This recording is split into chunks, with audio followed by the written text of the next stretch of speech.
Alrighty, folks, welcome back and happy 2025. Yeah, I said it, 2025. Can you believe it? Entitled liberal women never fail at giving us all a really good laugh, especially when they post BS videos on their TikTok about the egregious rights they think we should give them and they think they deserve. Take a look at this clip from the perspective of an arrogant, elite woman who expects all of the men on the subway to just get the hell out of her way, get right up, offer her a seat, and the second she gets on the train, watch. All these men, what happened to giving up your seat for women? No man offered me a seat. Excuse me, are you going to get up? What? Are you going to get up?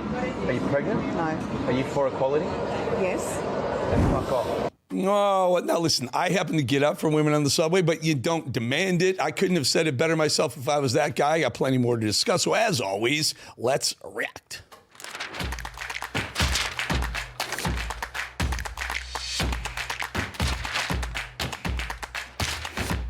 Yeah, 2024, now firmly in the rearview mirror, and what a year it was. Our economy has never recovered. Our schools are still waiting for that elusive COVID bounce back, remember that? And Joe Biden decided to quit on the nation and basically leave America with no representation on the global stage. As we reflect back in the year it was, I truly realized the alarming lack of leadership that we somehow survived as a country. Luckily, we're that strong. We generally went into an entire year with no president whatsoever. Think about that for a minute. An entire year, rudderless, the American economy, the military, everything under Joe Biden for a year. Now, I'm not suggesting that Biden was really there in 2023 or 2022, but in 2024, we got literally nothing from the dude who's supposed to be running the nation. The White House was completely dark, as we say in studios. When you turn off the lights and go home, the studio goes dark. Well, guess what? The White House was dark. Cobwebs in the Oval Office. Joe Biden spent more time on vacation than he did running the country. Now, that's not an overstatement or a jab. It's a very frightening 100% true fact. The man spent more time on vacation than working. But before we officially turn the calendar for good, let's all remind ourselves about the cognitive decline that the corrupt Democrats and mainstream media, the leftists and media, the propaganda media, the legacy, they lied to us and they tried to hide from us all year. Listen. Beer brewed here, it is used to make the brew beer. My memory is fine. The president of Mexico, Sisi, did not want to open up the gate. A solid meeting with Mitterrand from Germany, from France, looked at me and said, I'm going to be a president for everybody, whether you live in a red state or a green state.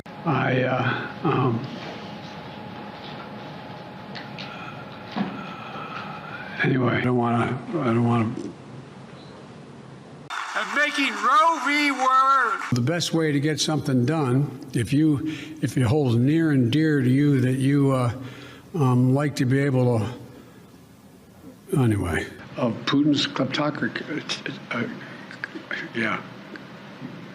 $159 billion left. America is a nation that can be defined in a single word. I was going to put I mean, forget the fact that he called out for two people who were dead. He also mixed up two countries' leaders. And then, again, Francois Mitterrand, Germany, French, dead, gone. Honestly, folks, for as bad as 2024 was, let's all at least give ourselves a pat on the back for weathering that horrendous shitstorm that was Joe Biden for at least the last year, if not 4 years. Could have been much worse. As we rung in the new year, there were multiple devastating attacks on this country, all from within. We're going to talk a lot about New Orleans and Las Vegas a little bit later in the show, but did anyone see what happened in Oakland, California? Listen.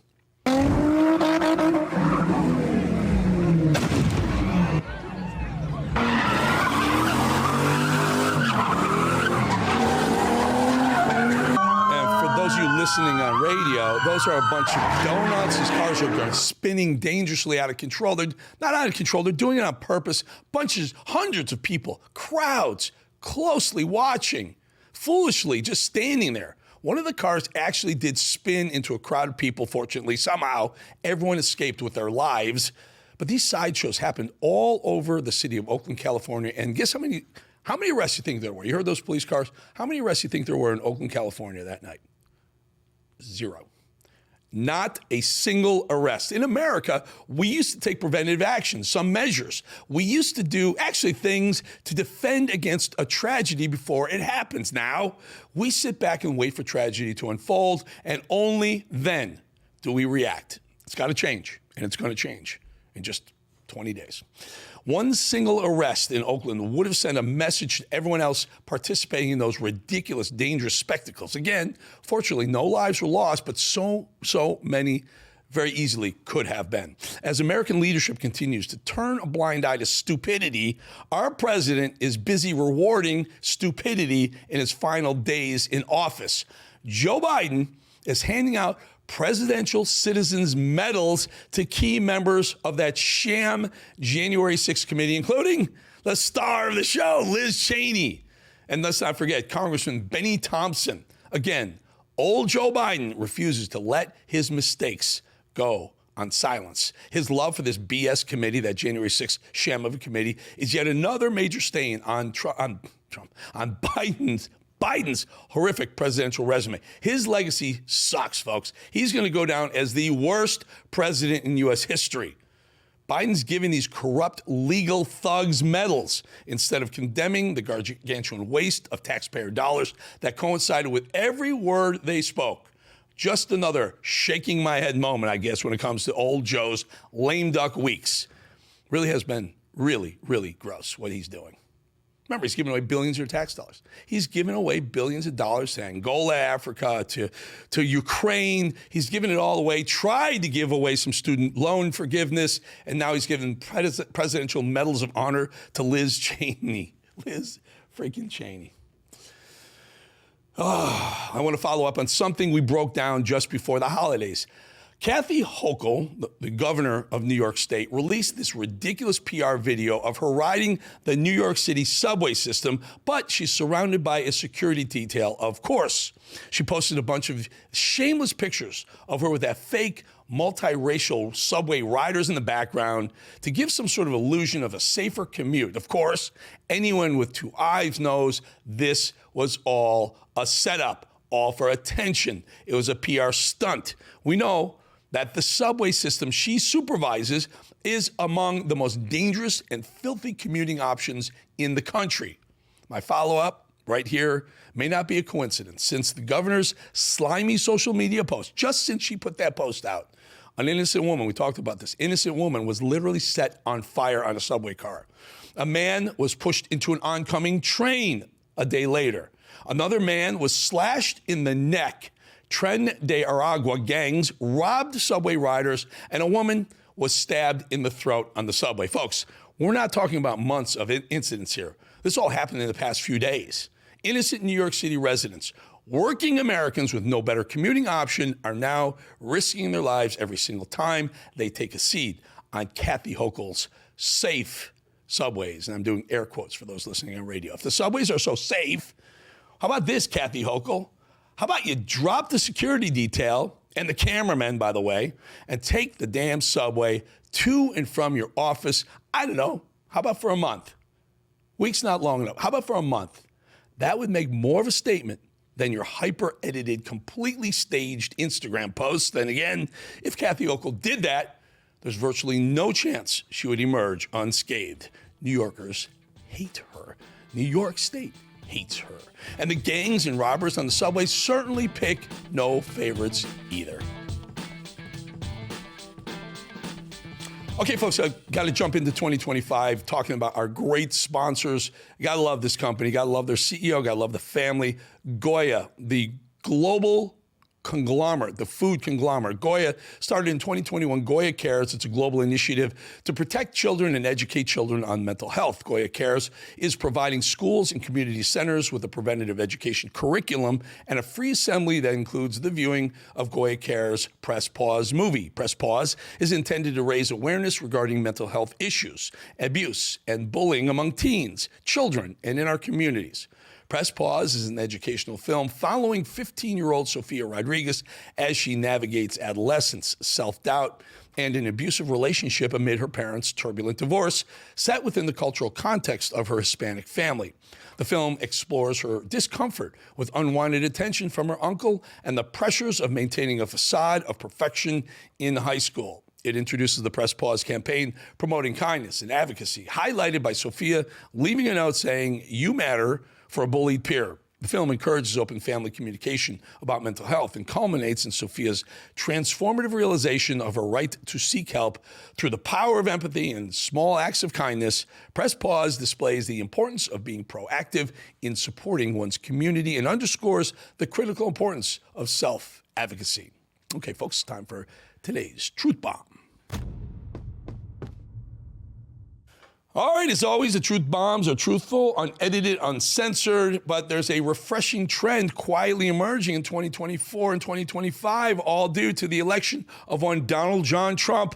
Many believe it will continue to blossom right here throughout 2025. Here's a very short list of some really big-time corporations, United States quality big corporations, who decided to completely abandon their DEI programs in 2024. Very, very big, long list of companies doing great, great work. 6 states also made the courageous leap towards normalcy in 2024. All of Alabama, Idaho, Iowa, Indiana, Kansas, and Utah either banned or limited DEI teachings in their public schools. Folks, these are statewide bans. That means none of this DEI garbage will be found anywhere in any of these states' state-run schools. Some major universities in other states are making the same move away from DEI after years of backlash, public scrutiny, and embarrassing results. Universities also entered reduced DEI efforts this year. I'm quoting, Boise State University shut down its Student Equity Center and Gender Equity Center in November. Additionally, both the University of Kentucky and the University of Nebraska-Lincoln decided in August to disband their DEI offices. Boise State, University of Kentucky, University of Nebraska, Alabama, all said goodbye to DEI in 2024. And get this, Texas public universities eliminated DEI offices, DEI-related positions, and mandatory DEI training. The University of North Carolina system discontinued DEI programs on campuses in May. Iowa's 3 public universities began eliminating DEI offices and reallocating funds after a state law was passed earlier this year. As I said, they did the University of Michigan. All of the Texas public universities, the historic UNC, and all 3 of Iowa's public universities. Folks, these are major schools. They're finally waking up and smelling the repugnant stench of wokeness. Really, really good news. And you can thank that to a resounding win by Donald Trump and conservatives and MAGA. MAGA put woke down in 2024, folks. End of story. Truth bomb for you.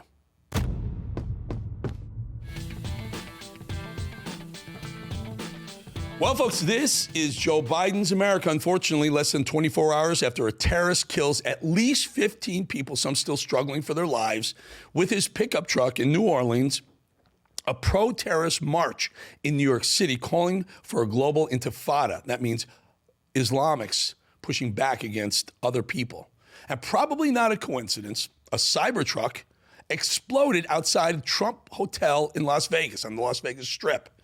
Joe Biden, fresh from his latest beach vacation, apologized profusely for his latest presidential failure and promised the American people that in his final 18 days as the leader of this country, he would do everything in his power to hunt down these terrorist dogs once and for all, and would also begin the process of removing any suspicious individuals from the country, and promised to defend and protect Americans at all costs because he loves the country so much and worries about the safety of Americans, his country, fellow countrymen. He also said that the March for Terrorists in New York City was an ugly display, and those who participated should be ashamed, given the fact that so many of their fellow Americans were viciously murdered just hours before. And finally, Biden said that many of those who marched in support of terrorism would be investigated.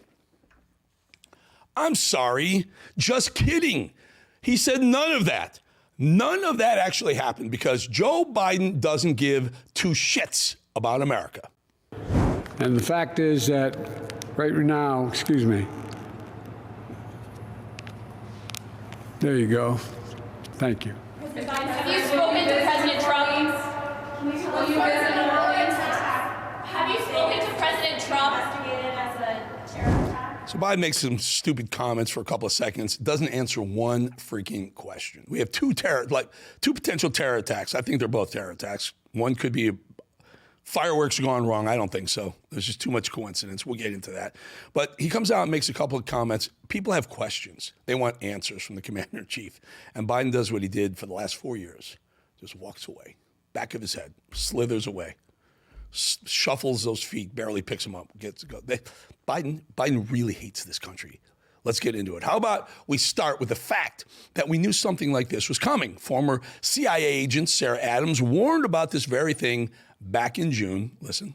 How many people, how many fighters do you think we can expect in each attack? Well, the 1,000 is all of them. So we're calling it's an al-Qaeda planned attack, but within those 1,000 terrorists, some of them are ISIS because they want ISIS to be blamed. I think the more of the fighter types are going to be ISIS. See that? Back in June. ISIS. She mentioned no one's been talking about ISIS. She called it January 1st. But you see, it doesn't matter, though, because Joe Biden, the biggest threat to America, according to Joe, is, well, white supremacists. Remember this? Terrorism from white supremacy is the most lethal threat to the homeland today. Not ISIS, not al-Qaeda, white supremacists. Well, forgot that one, did you? Well, you forget to mention transgender mass shooters, Joe. Remember those? The motives of the murderous driver who killed at least 15, maybe more, and injured at least 30, maybe more, in the French Quarter in New Orleans early Wednesday aren't entirely clear as of yet, but officials do say they're investigating the rampage as an act of terrorism, and they should. And emerging evidence suggests the killer may have been a jihadist radical who had accomplices, maybe. So here are some of the facts. Police sources identified the driver as 42-year-old Shamsud Din Jabbar, a U.S. citizen and Army veteran from Texas. His truck crashed into a crane after it sped along Bourbon Street, aiming at pedestrians with the intent to kill as many people as he possibly could.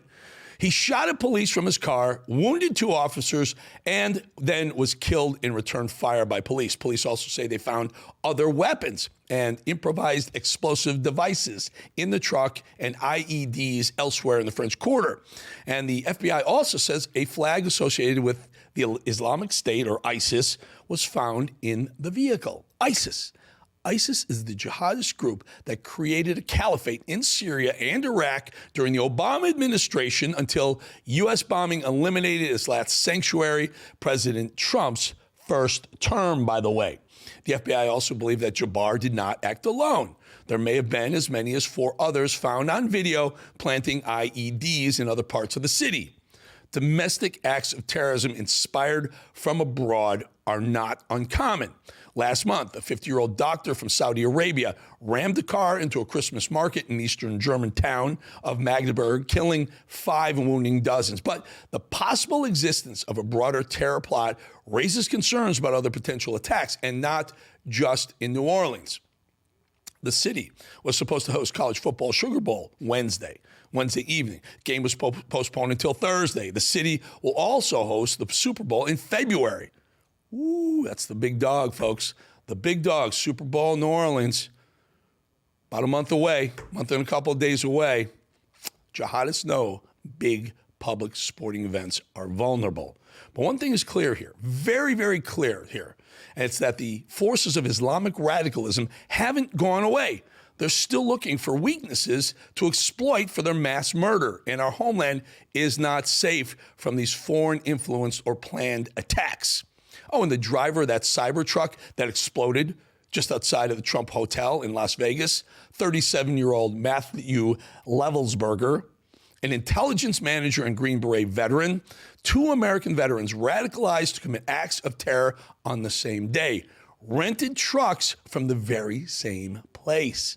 And they both served at the same military base, Fort Bragg, by the way, the same military base that Ryan Ruth visited over 100 times before trying to assassinate President Trump. No coincidence. We've been saying this forever. I'll continue to say there are no coincidences. But here are more facts. the America Joe Biden created over the past 4 years have made our country a breeding ground for events like these all over again. Trump put a rest to it. Biden came back and picked up where Obama left off. Remember Obama was there when ISIS was beheading people? It took Trump to stop that shit. FBI Director Christopher Wray warned that the Bureau was on high alert for an attack. We also know that Biden's welcome mat at the southern border has allowed for hundreds of people on the terror watch list to make their way into this country with ease. And then there's this. 6 months ago, the New Orleans FBI office was doing DEI hiring events. You can't make this shit up. 6 months ago, the FBI in New Orleans, the New Orleans office, was hiring on the base of DEI. Maybe, just maybe, they should have been more focused on hiring the best people who are good at catching terrorists instead. I don't know. Call me crazy.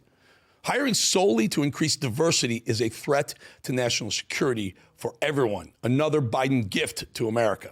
Joe Biden has never been serious about protecting the country, and America and his policies and the Democrat agenda created have made this country ripe for terror attacks. Plain and simple. This is on Joe Biden and Barack Obama. When Joe Biden shuffled out yesterday, he scolded America not to jump to any conclusions, is what he said.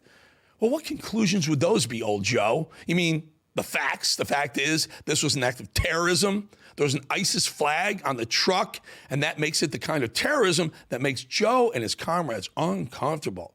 He's like, slow down. Let's not jump to conclusions.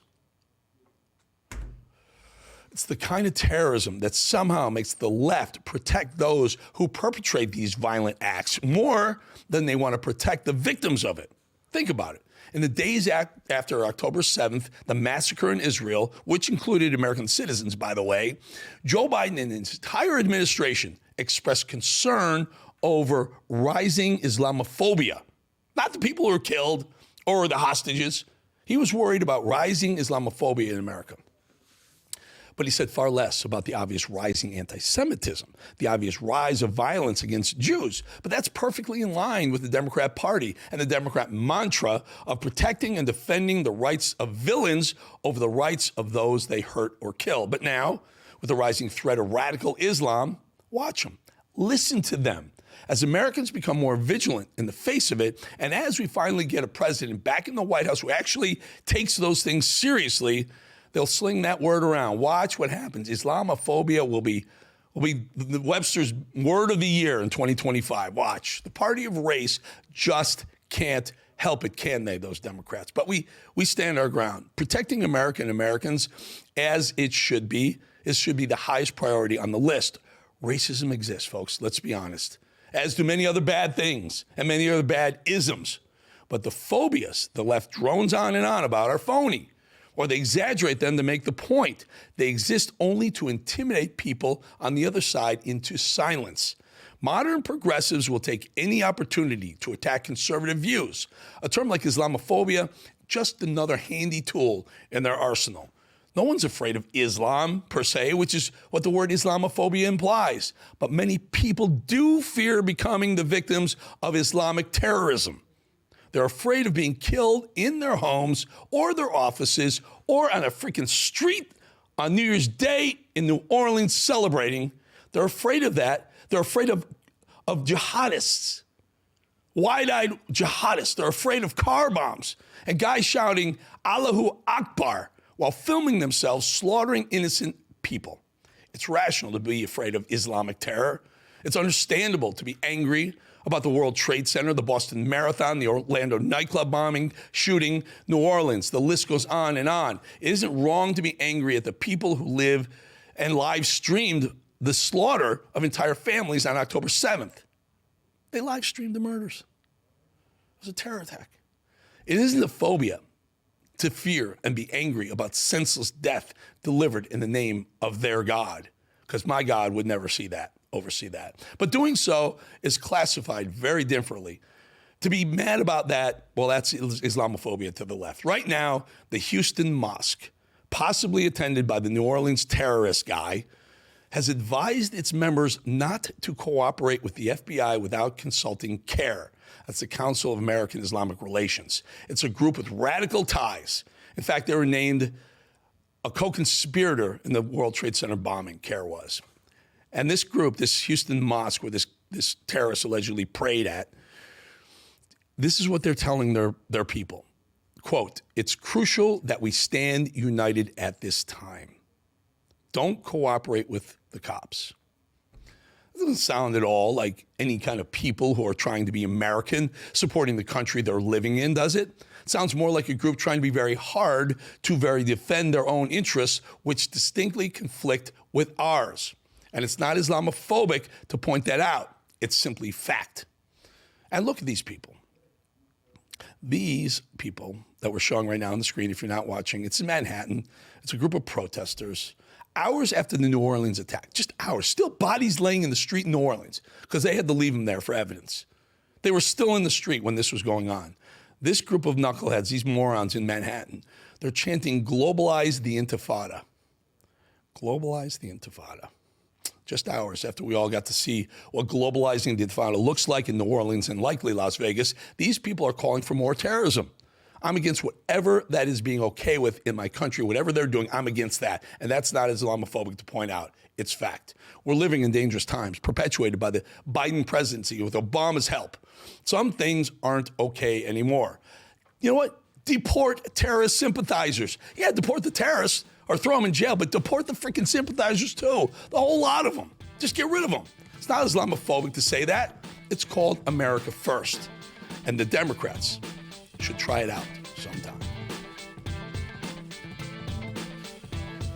All right, before we go, we always like to leave you with something interesting or something funny or something bizarre or something snarky or something wacky. Well, Hilaria Baldwin, who's married to Alec Baldwin, I don't know if you remember, but a long time ago, she pretended that she was from, I think, Spain. She was born in Boston, folks. She was born and raised in Boston. Anyway, Hilaria Baldwin, she of the "my husband killed a woman on the set" fame. Remember that? That's right. Actor Alec Baldwin's wife is forgetting her English again for no reason whatsoever. Hilaria Baldwin, actually Hillary Hayward Thomas, as her first passport knows her. She really, really, really is. She really would rather be a Latina. And somehow she thinks those 3 weeks she spent in Mallorca between 7th and 8th grade, well, make her Latina. So that's why Hillary from Boston just can't seem to remember the English words for vegetables. My husband hates cebolla. Onions. I forgot it. Okay. Cebolla. Cebolla. So he hates cebolla, and so I grind cebolla and apple together. How you say onion? Yeah, onion. So, from Boston. Come on, you can do it. Onion. Oh, it's not the first time Hillary from Boston has forgotten the name of a vegetable, right? Hillary from Boston? We have, how do you say it? Cucumber? Cucumbers. We have. How you say cucumber? Come on. Hillary from Boston is about as Latina as Dr. Jill. As distinct as the Bogotas of the Bronx, as beautiful as the blossoms of Miami, and as unique as the breakfast tacos here in San Antonio. So say it with me. Si se puede. The future is ours. Thank you. The Bogotas? You mean the bodegas? Si se puede? Gotta love these folks. The delusion knows no bounds. This woman once claimed that her parents, born and raised in Massachusetts, couldn't pronounce her new married name, Baldwin. Kind of reminds me of another delusional lady who loves to wear many different ethnic hats. I love you back. I don't know. Am I going to miss her? I'm not sure. I'm not going to miss her. Just kidding. All right, before we go, Trump had a big New Year's Eve celebration on December 31st. And our friend, my good friend, close friend, Lara Trump, she's getting into some other things. She was, was maybe going to be a senator in Florida. Then she backed out of that. She said she's going to announce something soon. I wonder if it has anything to do with this. Before you roll it, team, I just want to set this up. She's got a very good singing voice, and she plays the piano very well. But here's a little piece from Mar-a-Lago stage on December 31st, right around midnight. Listen.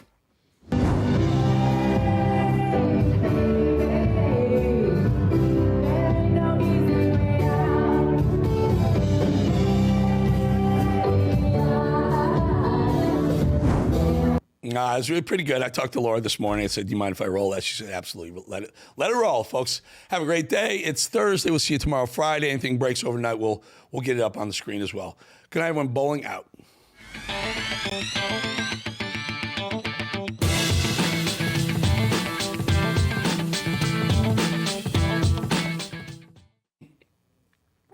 MD. Hey, Ben. MD.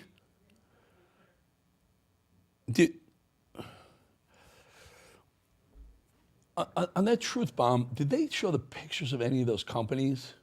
No, it was all tear-outs. But you saw names of companies anywhere? Did you get pictures of the companies? It was a company, the DEI in the truth bomb and the... But they were listed, though? listed. You could see the names? Yeah, you can see. Good. That's all I want to make sure. Okay. Yeah, what was it? Is that B? It was truth bomb B,